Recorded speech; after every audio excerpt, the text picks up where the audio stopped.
Mivana Medya Haber TV bu. Önder Apo'nun çok gerçekten değerli çabaları var. İktidara rağmen devlet içerisinde Kürt sorunun demokratik çözümüne dönük bir eğilim var. Serdana duyemin a heyeta Dem Partiyel İmraliye. Pêvajoya nû ya li Îmraliyê hatiye destpêkirin û rola Rêber Apo. Di vê pêvajoyê de hilwesta jinan. Qonaxa ku nû li Sûriye hatiye destpêkirin û êrişên li ser Rojavayê Kurdistanê. Hev seroka Konseyê Rêvebera Kecekê besê hozat van mijaran di bernameya taybet de dinirxînê. Soykırımcı devlet aşılırsa, demokratik bir cumhuriyet sürecine geçilirse bundan en fazla elbette kazanan kadınlar olacaktır. û bersiva pirsên rojnamavan Beritan Samsur dide. Önder Apo'nun en temel hukuki hakkı pazarlık konusu yapılıyor. Bernameya taybet îrol gordema Amedê saat 16:45 li gordema Brükselê saat 14:45 hûn radyoya dengê gel de dikarin guhdarî bikin.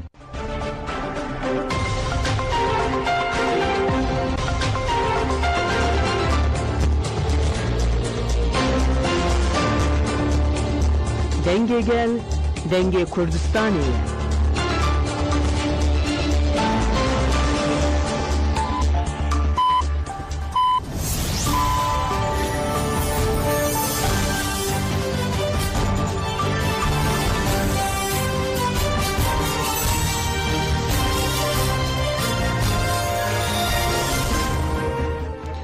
جنابندان و چه رادیو دنگ گل دم با شیرو 28 چله 2025 سشم لبروکسل ساعت 10 لآمده 12 گدار نجام نوچین دنابا روژه ده پیشکش بکن دم آزادی ربر آپویه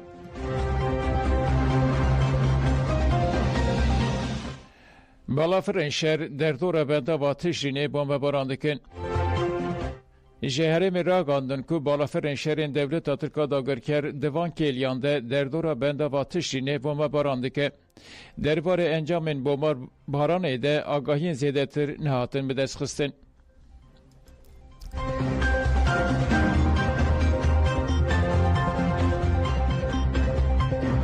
لبنده و تشرینه بریارداریا گل دولت ترکا داگرکر و چتین و این پارامیلیتر زیدتری 5 روزانه ایریشن داگرکرنه و خرکرنه لسر بنده و تشرین و در دوراوی دومینن شرفان خسدیجی برس و ایریشان ددن و لبر داگرکری بنداوی ده پاریزن جهشت چله و گل باکور و روجلات سوریه با آرمانجا پاراستنا بنداوی چالاکی نوبت دانه دست بکرن دولت ترکا داگرکر راست نوبدار بنداوی دکه آرمانج و حتی نها زیدتری 20 نوبدار شهید کرنه زیدتری 200 کسی بریندار کرنه تاوی ایرشان گل هرم نوبت پاراستنا بنداوی به بریارداری دومینه سبری مصطفی دیار کرد که افج کوشبرین گری سپیه و ده نوبت ده جهتگره و گد اف بنداو جدر انرژی و آویه ارکامه که ام بنداوی و هرم جهریشن دولت فاشیستا ترک و چته انوی بپاریزن مصطفی گفت که ایریشن دولت ترک و چته انوی ین پارامیلیتر دکارن ببن سدما کاراسته کمروی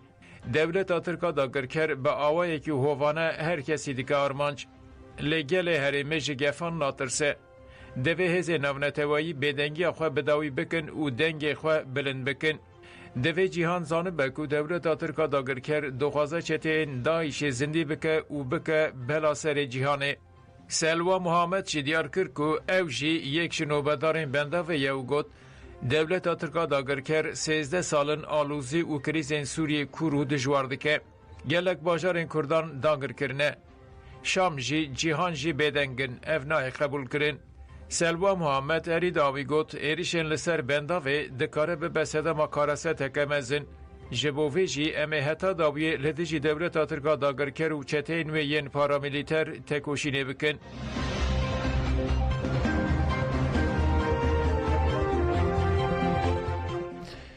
مشا درش کت روژه هفتمین تکوشین و پیواجو دیار بکن مشا درش که 21 چله لفرانسا باجار لویرنت ده چارچوه پنگا واجه ریبرا پر آزادی و جه پرسکریکا کورتر چاره سری دهات دست بکرن در روژ هفتمین ده لباجار مانتاس آل جولیه بردوام دیگه مشفانان سردان استفان کر و جبو مشو میتیگا که ویده 15 سبات ده لستراسبورگ وره پیکانین بلافوک بلافکر و تیکلداری مشاخوه گل و اسنافا قطار کرن.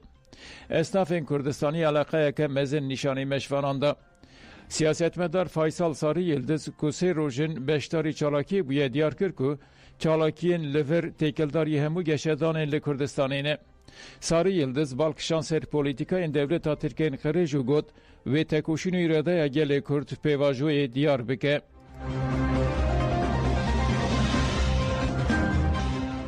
لبارگه مخموری جبو آزادی ریبرا پوچالاکی نوبت دوام دکه و هفته نوبت کوما 110 دور گرد پشتی ریزگرتنه لسر ناو کوما 109 فادیله توک آخفی.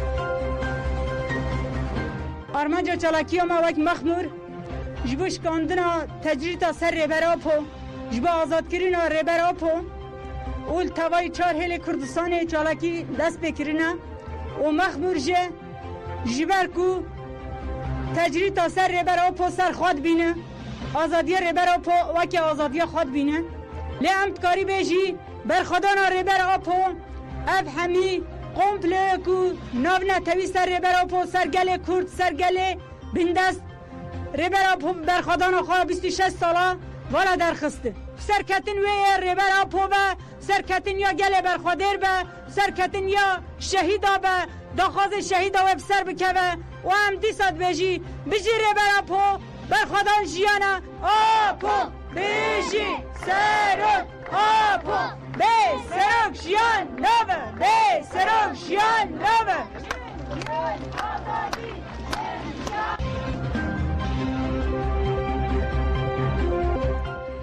بایندر ام پیواجوی جبخت دسلاتاری ره نهیلن هفسروک گشتی DBP keskin bayındır beştari civina pişkiriya pevajoya ku jaliye DBP u Dem Partiyen Hatay ve Leskenderun Hatay amada kirin tevli bu axaftine kir. Bayındır got emde serdemeketi rokire derbastı bin. Le Suriye geşedanın nuru dedin. Ev geşedanın le Suriye hemmu gelin rojlatan avin gelin bindest in seranseri cihane ala kadardı ki zihniyeta nijatperest û yekparêziya Tirkiye nikare sebarojên Sûriyê diyar bike. Divê Sûriyeyî sebaroja xwe bi xwe diyar bikin. Bayîndir dazanin ku divê Tirkiye pêşî pirsgirêkên nav xwe çareser bike û got li Tirkiye bi dehan gel mezheb û ziman hene. Lê siyaseta înkar û tunekirinê nasnameyê hemû gelan zimanê wan çanda wan qedexe kiriye. Tekoşîna gelê Kurd Tirkiye gihand asta ku bêjin divê ev pirsgirêk werin çareserkirin. Lê devlet û desilatarî tim zext binçavkirin girtin û tundiyê li ser gelê Kurd û hêzên demokratîk ferz dike. Aniha têkildarê çareseriya pirsa Kurd nîqaş hene. Çareseriya pirsgirêka Kurd di heman demê de tê wateya demokratîk bûyîna Tirkiye. Nabe ku pirsgirêka Kurd ji bextê desilatarî re were hiştin. Divê herkes divê mijarê de di mijara çareseriya pirsgirêkên bingehîn de berpirsyariyê bigire û însiyatîfa xwe pêş bixe. Ji bo vê jî pêwîstî bi tekoşîna hevpar a Xurt heye.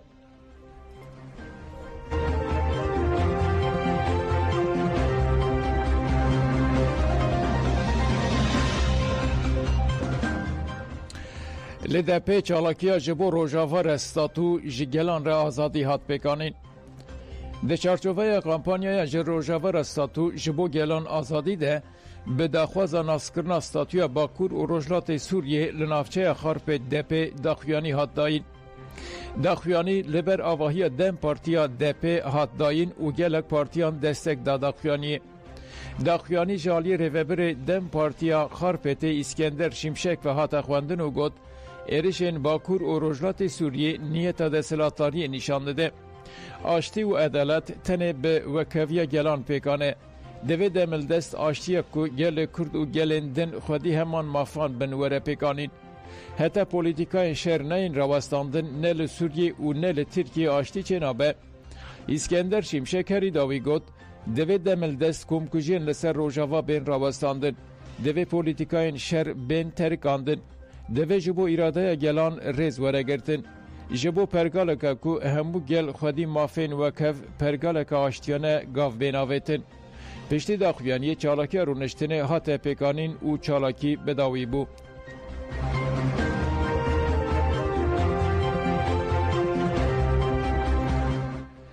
زیده 6 سال جزای گرتیگه لهفشاردارا سیرته هات برین.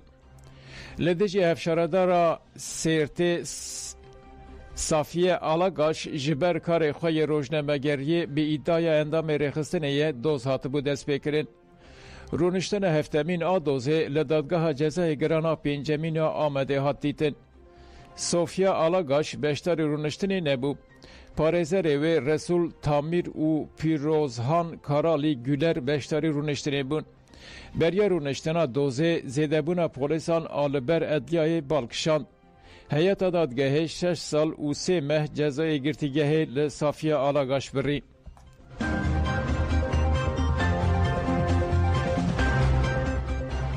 Li Brükselê 35,000 mamoste daketin qadan. Sendikayên perwerdeyên Belçîka ji bo protestokirina polîtikayên devletê yên perwerdehiyê biryara grevê ya 48 saatan dabûn. Li paytext Brükselê bi 10,000 mamoste daketin qadan.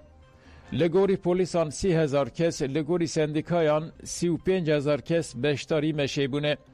Mamosteyên ku bi rengê sê sendikayan saat 11 de ji gard û mîdî kom bûn û dest bi meşê kirin.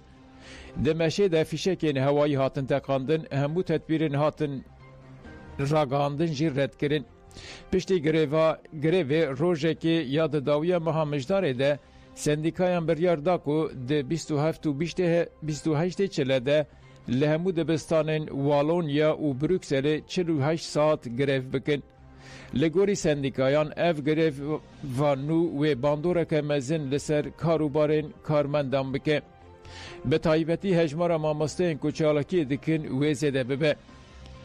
Hin dibistan ji bo malbatên xwendevanan re nameşandin û jê xwestin ku zarokên xwe rojên duşem û sêşemê li malê bihêlin.